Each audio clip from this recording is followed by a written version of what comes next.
And globally, there are three areas that no government, and I repeat, none, even the US with the FBI, CIA, and border guards have not been able to fully control. One is illegal diamonds. The second is illegal drugs. The third is illegal crude.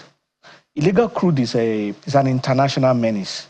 So when the government actually promised to end crude oil theft, what they meant it was to significantly reduce it to a part where it doesn't affect the economy. There are parts of the theft that are dependent on Nigerians. We need not kid ourselves. It is very much like slave trade. It was one of the IOC's president who said that crude oil theft in Nigeria is like organized crime. So in other words, there are part of the people on the ground. There are part of people who work in the offices. There are part of security services that are involved in this. These are not things that are going to change overnight.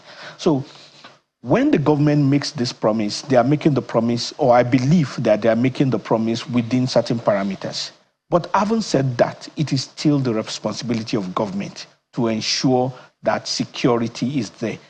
But if we look at where we were, which was less than 1 million, and we are now to 1.4, 1.6 within a year, I think that can, within reasonable sense, qualify as some amount of progress.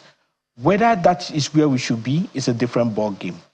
Whether that is where they've promised is difficult to say, because they promised as against 2027, not as against 1 year.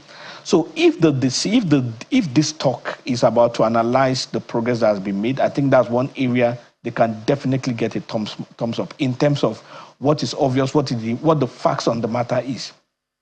In terms of moving forward, in terms of security, in terms of NNPC, in terms of this is a responsibility that is fully Nigerian.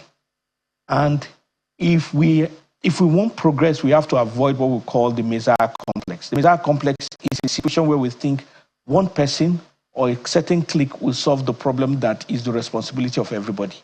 So until we begin to ask those who are on the ground in some places in the Delta, we should begin to ask those who are within the Navy and the security forces, until we begin to ask everybody questions.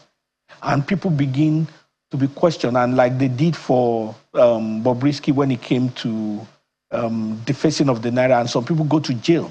We are still going to be having this thing and having this conversation even in 10 years' time. So there must be some scapegoats. There must be questions to every fabric of society.